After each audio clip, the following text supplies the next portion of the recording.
Shalom, perkenalkan nama saya Juliana Cancer Denasita, NIRIM 2020-2021-8722 dari kelas E Prodi Teologi Kristen.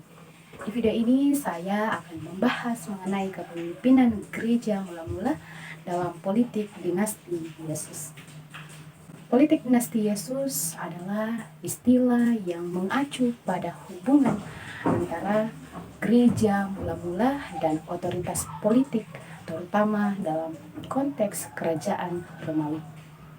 Kepemimpinan dalam gereja awal Kristen, khususnya terkait dengan Yesus dan para rasulnya, tidak dapat disamakan dengan politik dinasti seperti yang terjadi di kerajaan-kerajaan dunia pada masa itu, di mana dalam tradisi Kristen, Yesus Kristus dianggap sebagai kepala gereja.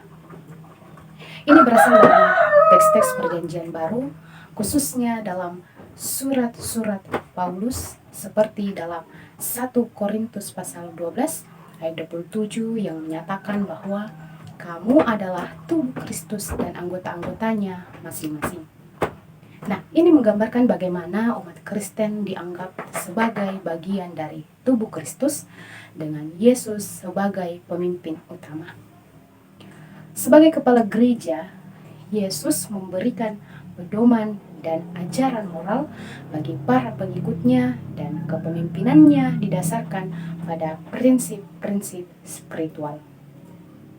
Para rasul memiliki peran sentral dalam memimpin gereja mula-mula, terutama setelah kematian, kebangkitan, dan kenaikan Yesus.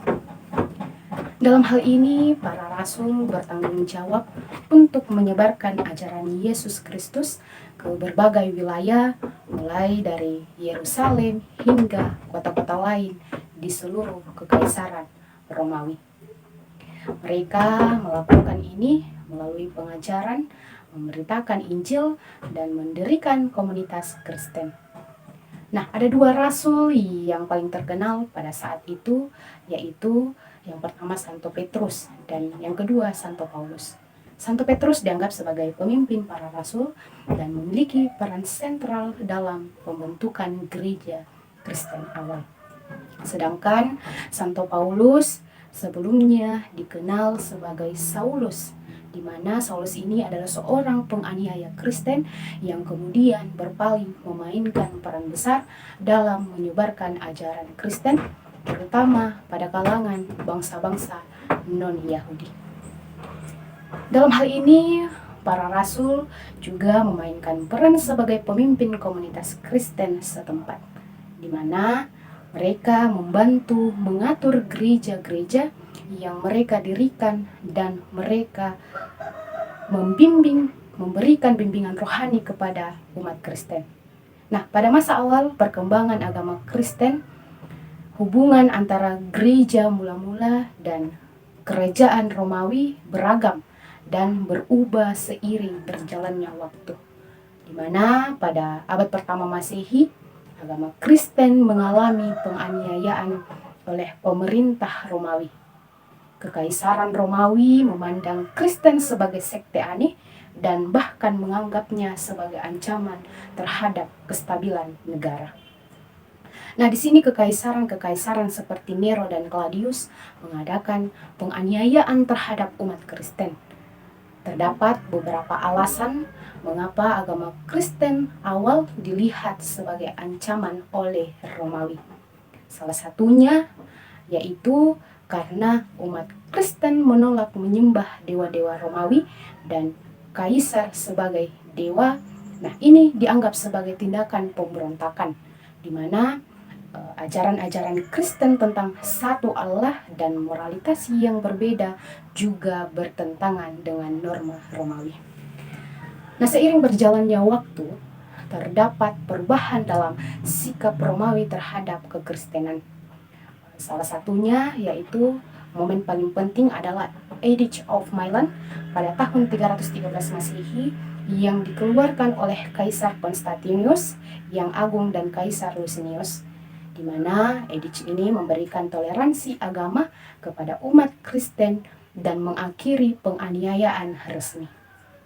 Kekaisaran Konstantinus adalah salah satu yang pertama dari kaisar Romawi yang memeluk agama Kristen. Hal ini mengubah status Kristen dari agama yang dianiaya menjadi agama yang diberdayakan. Konstantinus juga mengadakan konsili Nisea pada tahun 325 Masehi yang membantu menetapkan keyakinan Kristen dalam Credo Nisea. Nah, kekaisaran-kekaisaran Kristen yang mengikuti Konstantinus memberikan dukungan dan legitimasi kepada gereja Kristen, di mana mereka mempromosikan Kristen sebagai agama resmi kekaisaran dan mendukung pembangunan gereja-gereja dan institusi Kristen. Nah, dalam struktur kepemimpinan tidak memiliki hierarki yang kuat seperti yang ada dalam gereja Katolik modern, di mana gereja mula-mula dikenal karena kepemimpinan yang lebih bersifat kolegial, di mana beberapa pemimpin dan rasul-rasul memainkan peran penting dalam mengambil keputusan. Nah, dalam hal ini Santo Petrus dianggap sebagai pemimpin para rasul, tetapi pengambilan keputusan seringkali dilakukan secara bersama-sama oleh para rasul dan pemimpin komunitas Kristen setempat. Nah, untuk menyelesaikan masalah teologis dan doktrin, gereja mula-mula seringkali mengadakan konsili atau pertemuan para pemimpin gereja dari berbagai wilayah. Konsili yang paling terkenal adalah Konsili Nisea pada tahun 325 Masehi yang membantu menetapkan keyakinan Kristen dalam Credo Nisea. Dalam struktur kepemimpinan yang lebih kolegial ini mencerminkan tahap awal dalam perkembangan gereja Kristen, di mana fokus utamanya adalah pada pengajaran, ibadah, dan pelayanan praktis.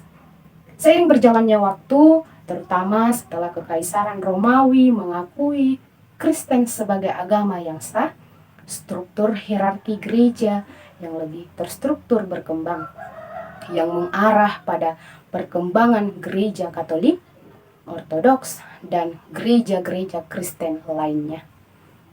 Selama periode ini, banyak teologi Kristen awal mulai berkembang, termasuk konsep Tritunggal, eskatologi, dan hubungan antara iman dan perbuatan. Nah, ini adalah tahap awal dalam pengembangan doktrin-doktrin Kristen. Salah satu tugas utama para rasul adalah menyebarkan ajaran Kristen ke berbagai wilayah.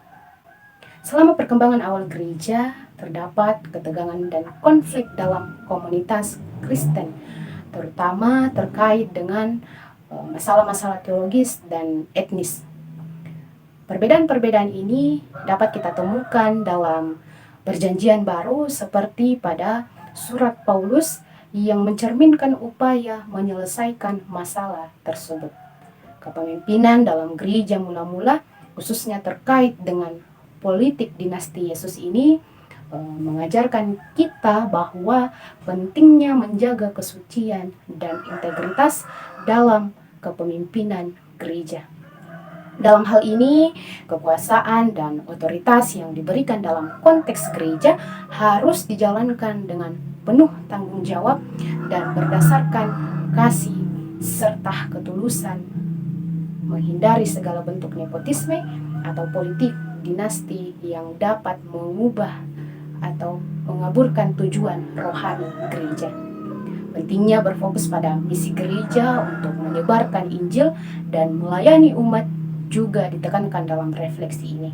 Oleh karena itu, kepemimpinan dalam gereja mula-mula, terutama kepemimpinan Yesus Kristus dan rasul-rasulnya, menunjukkan kepada kita bahwa kepemimpinan Kristen seharusnya lebih memprioritaskan pelayanan, kasih, dan iman yang tulus daripada motif politik atau dinasti.